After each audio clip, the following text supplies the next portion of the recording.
What's up, everybody? How's everyone doing out there today? Welcome back to Wildcat MTG, and today we have ourselves a little Double Masters 2022 Draft Booster Box break. And Double Masters 2022, we've done a fair amount of these boxes on channel, and the reason for that is I have been a proponent, a fan of this set pretty much since the inception. I do remember when they got up to like $360 a box after the set came out. I was like, yeah, that's probably a little too much. But when they then came back all the way down to like $210 at one point, and we opened up a ton then because I was like, for what is in this set, there's no way that these should be that low.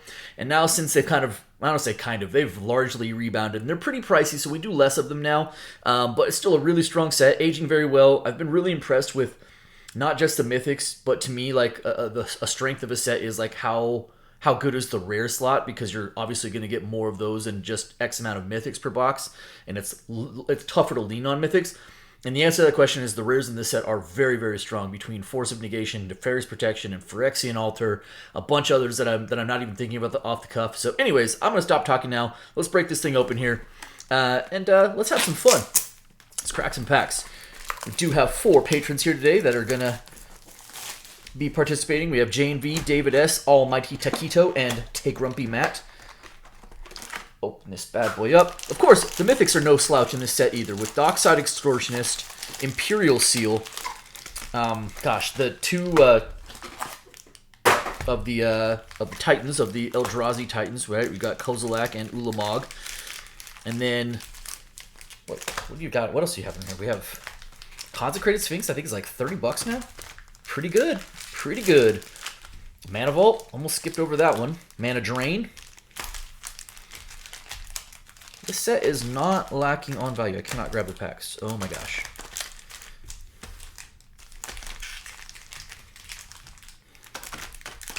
Do one more shuffle in here. I know it's not the most entertaining thing watching me shuffle packs, but alright, here we go. We're going to do 6 packs for everybody, because we have 4 participants here. So 6 packs for J&V. 6 packs for David S. What is with me? I cannot grab the packs today. 6 for Almighty Taquito. And then last but not least, we have 6 for Take Grumpy Matt. No, not a battle. So we'll do 2 rounds of 3, right? We'll go 3, 3, 3. Good luck, everybody. Let's have some fun. Let's pull some fire. A lot of like rares in like the $3 to $8 range, and I know that's like not whoa, but you know, it does really help bolster the EV of a box when you have a bunch of rares that are just not, it's not just $20, $30 rares and then a bunch of like $1 rares. So I think that really helps. All right, here we go. Hey, we start off with a Supreme Verdict, borderless Supreme Verdict. So typically per these boxes, it seems like you're going to get, pardon me, should get anywhere in the range of like 3 to 5, sometimes 6 of the borderless. You hope to at least get one of those as being a nice mythic. But Supreme Verdict as a borderless is not a bad start. Good old Pithing Needle after that. Of course, there is plenty of good commons and uncommons as far as like playables are concerned. You have some borderless uncommons and commons as well. One of the things that I enjoy about the set, Shadowborn Apostle as a common is still like $1.50. All right, next pack for Jane V. Mythics, we should probably average around like 5 to 7 per box. Well, there's one. Mentioned borderless and mentioned mythic, and there we go. As I mentioned, Consecrated Sphinx, I think the regular version is up to $30. I'd expect the borderless is probably right around the same, but that is a really solid hit. And I remember these would drop down to like into like the upper teens. Yeah, they have rebounded nicely. It's still a very good commander card. Oh, how about a Seasoned Pyromancer behind that? I know Seasoned Pyro isn't what it used to be. This is probably, you know, a few bucks at this point. It's not the powerhouse it was, but still, a double mythic pack. Can't go wrong with that. One of them being a Consecrated Sphinx, no less. Solid start. Solid start. All right. And JB's already got 2 borderless cards, 1 rare and 1 mythic. Pretty good. All right, third pack.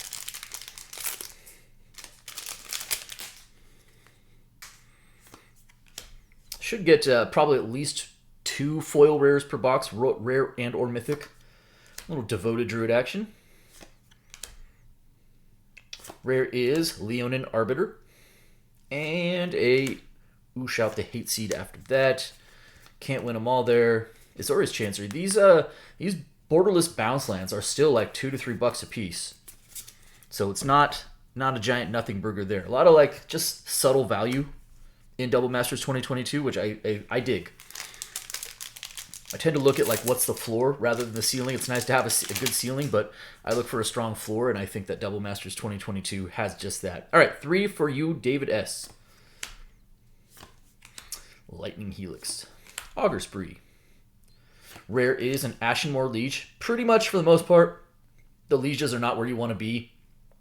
I do think like the Mercfiend Liege does have a little bit of value to it, but in general, not typically where you want to be. Karavek the Merciless, one of my first commanders. All right, pack number 2.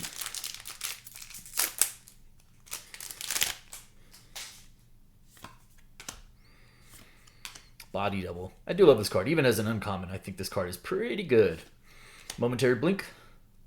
Mythic Dragon Lord Silumgar. Not Dromoka, not one of the more sought after mythics, but not a catastrophe. I will say about Double Masters 2022, and we have said this in our previous openings, it is a big set.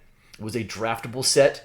There are a lot of mythics, and therefore you do have some womp womp mythics. There are some real big sad mythics out there. This isn't one of them. It's not one of your stronger mythics, but it's not necessarily like bottom of the barrel. And a prized amalgam after that. Okay. Let's leave up the Silumgar because it is a mythic. So we have found 3 mythics already.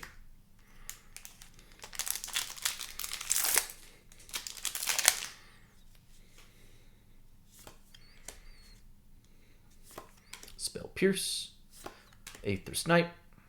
And rare is a Grand Arbiter Augustin, one of the more salty commander cards to ever be made and used.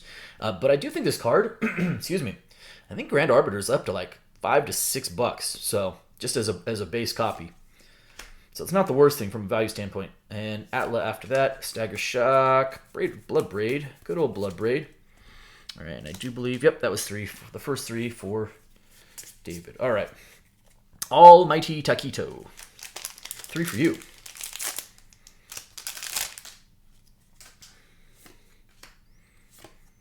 Brindleshote. Pirate's Pillage. Rare is a Fire Song and Sunspeaker. Followed by an Ob Nixilis Unshackled. Battle Master. Gruul Turf in the Borderless. Alright, that'll do it for the first pack. Let's see some of those good rares we were talking about. We got Force of Negation, Teferi's Protection, like legitimate like $40 rares in this set. Phyrexian Altars right there now. Let's see some of that action. All right, Settle Beyond Reality. Dark Dweller Oracle. Downgraded all the way from rare to common in this set. Hey, Oracle, nice. I think Oracle's still like $7-8. That's not a bad little pull as a rare. And then a Thistle Down Liege. Simic Growth Chamber. All right.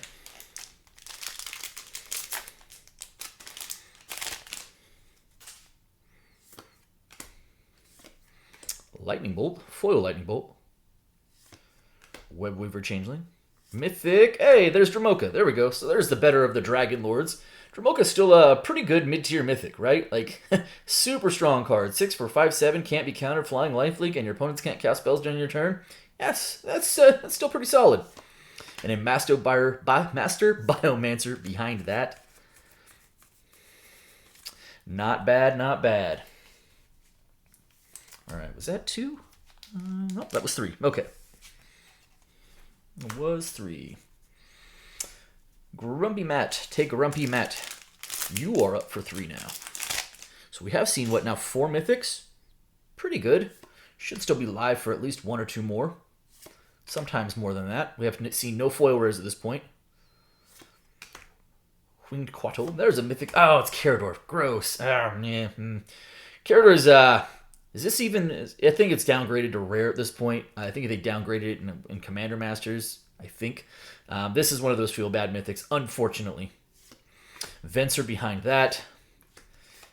Cold Steel Heart, pretty good. All right. I don't even want to sleeve up Carador, but it is technically a mythic, and we tend to do that. There we go. All right, let's do a little better than that. It does bring us up to at least 5 mythics. Unearth, Anointer of Valor. Rare is a Necrotic Ooze. And a Joda behind that. Another Borderless Bounce Line and a Path to Exile. All right. One more. Come on. Come on, box. Started so strong. Here we go. Cryptic Spires. Cartel Aristocrat. Grapple with the Past. Rare is a Boartusk Liege. No more Lieges. And a Teneb the Harvester behind that. Rancor, Basilica, a little Borderless Ewit. Pretty good. Okay, all right. We started off real hot, and we have cooled. Now, that's the first half of the box. We have seen, I guess, what, 5 mythics already? I like Dragon Lord. 1, 2, 3, 4, 5. All right, so we've seen 5 mythics. What we're kind of missing from this equation is those big-time rares. Hopefully we see some in the second half. Jane V, back to you for 3. You already have yourself a nice Borderless Consecrated Sphinx. Foil common, a Borderless Monastery Swift Spear. Fireblade Artist. Rare is a Gifts Ungiven. Followed by a Nim Death Mantle. I think the Death Mantle's worth a few bucks. Good old Inquisition of Kozilek. Pretty solid uncommon. I was going to say solid and strong. Strawlid instead. Burning Tree Emissary in the Borderless.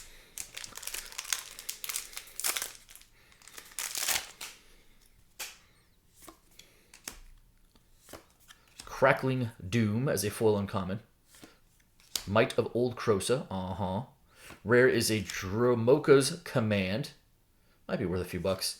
And a Wasatora Nikoru Queen after that. Getting a lot of good Borderless uncommons. There's a Flicker Wisp. All right. Come on. Come on, box.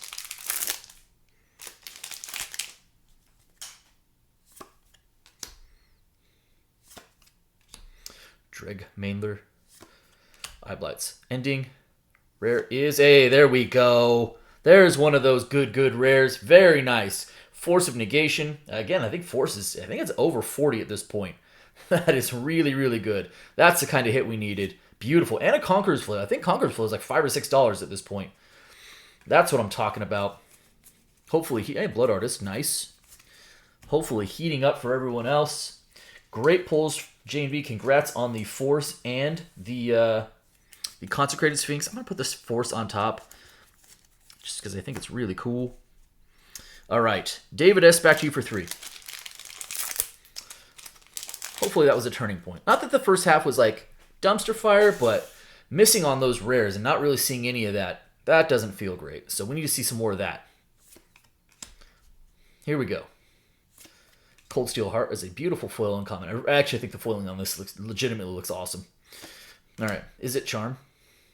Rare is an Ashen Rider, followed by a Greater Gargadon. Well, if this was a battle, that would have been a heck of a pack. Unfortunately, it is not a battle. All right, next pack.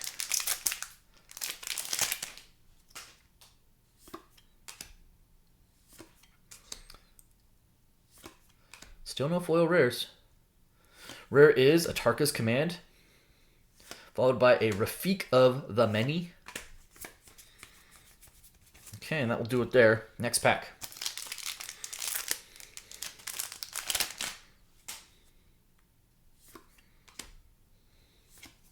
Hey, all right, foil mythic. So it does bring us a 6th mythic of the box, and it is Muldrotha the Gravetide. Muldrotha, actually not a bad little hit. I think Muldrotha just by itself, non-foil, is probably around $9-10 at this point. That's actually a pretty good hit. I do have this card in a couple of decks because it is still good graveyard recursion. So good hit there. We'll take that. All right, Tusk Guard Captain. Rare is a Kolaghan's Command, good old K command, followed by Abzan Ascendancy. All right, that will do it there. We will sleeve up the Muldrotha. Keep that foil Muldrotha on top. Okay, Almighty Taquito.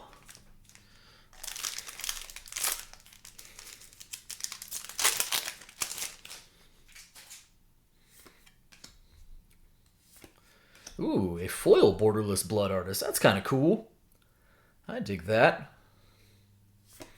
Bear's Companion.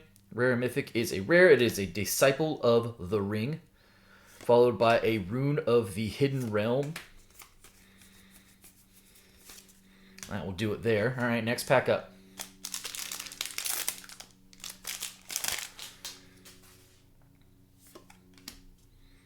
Cryptic Spires. Foil borderless Rampant Growth. Like a buck or two. Hissing Iguanar. There's a Mythic. Oh, it's a Seasoned Pyromancer. Man, I saw the red and I was like, is that a Dockside? It is a Seasoned Pyro. It is a, you know what, it's a borderless Mythic. That just brings us up to 7 Mythics in the box. Can't really complain about the Mythic count. We have not hit some of the top tier Mythics, and that's really hurt us, but I do love the art on this, and Seasoned Pyro is still a decent card. It just has not, the play on it has dwindled, so the price has as well, but still, that is a really fun looking card. Seasoned Pyro, followed by Dax Duplicate, and Shadowborn Apostle. That's actually might be the first one of those I've seen in this box. All right, last pack. When this set first came out, that Seasoned Pyro would have a really good hit. Even had a little resurgence when Rakdos Scam was first doing its thing with Fury and Grief, because that was Seasoned Pyro was seeing a bunch of play in that deck. Here we go. Bloodwater Entity. 10th District Legionnaire. Another Mythic, though. Oh, God, as foretold. Man, we have largely whiffed on the Mythics. Like, for having the Mythic count that we have had in this box, that has really hurt us. As foretold. All right. Pillar of Parunes behind that. Man. Just a lot of the bottom tier stuff. Unfortunate. Good Mythic count.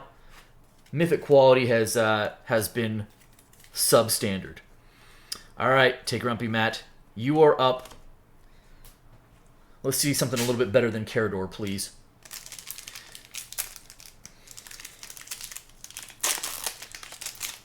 I feel like we have hit everything around the top tier stuff and just not hit the good stuff. All right, here we go. Aether Mage's Touch. Bloodflow Connoisseur. Here's another Mythic. It is Cedrus.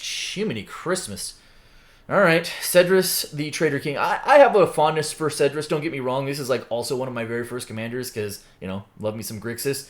And I use this actually as a commander for a long time, but Cedrus doesn't have a ton of value there. Splinter Fright after that. I will always have a love for Cedrus, a special place in my heart, but fortunately not bringing us the value that we want to see. It is a fun commander, though. I will tell you. I will say that. All right, Livewire Lash, Seeker's Squire, Rare is a, hey, there we go. There's a legitimate hit. All right, I think Top's pushing back up to $30, so that feels pretty good. Top's still a very, very good card, obviously, and that's a really good hit. Happy to see that, finally. Thrumming Stone, cool. Thrumming Stone, also one of those kind of mid-tier rares, like probably in the $5 to $8 range, so there we go. All is not lost. Unearth as a borderless. I'm going to sleeve up the top real quick. I guess I'll sleeve up Cedrus since I'm at it. All right, last pack. Can't even say like we got a low Mythic count. We've got plenty of Mythics. Foil Rare, Bring to Light. All right, so there was our second foil rare of the box. Bring to Light. Blazing Hellhound. Rare is, hey, Damnation. Damnation at rare feels pretty good, right? This is still like a $15 to $20 card. So that feels good. Conclude with a Planar Bridge. All right, Labyrinth Champion. Yeah, another really good quality borderless uncommon with Young Pyromancer. I will sleeve up the Damnation. All right, so let's talk about this box real quick. Not a stellar box. Like, definitely some good hits, right? Definitely some good hits to bring us home, but man, for the Mythic count that we had, that one did sting. Like, just none of the Titans, no Dockside, no Imperial. Really, like, it kind of peaked with that Consecrated Sphinx out of the gate. That being said, Dragonlord's not bad. Force of Negation and Divining Top, can't be mad about those. Just for the Mythic count, when we pull 8 Mythics in the box and we topped out with Sphinx and a lot of the lower tier stuff in there, that one did kind of hurt. I do love Double Masters 2022. And again, if you were to go through this and look at the $1, $2 stuff, I know that's not anything to write home about, but it does really make the floor of these boxes a lot more palatable. So that's going to do it for me today. I hope you guys enjoyed the video. If you did, do me a favor. If you're not subscribed already, hit the subscribe button for me, hit the like button for me, and by all means, drop me some comments. I appreciate each and every one of you. Thank you so much, everybody, and be well.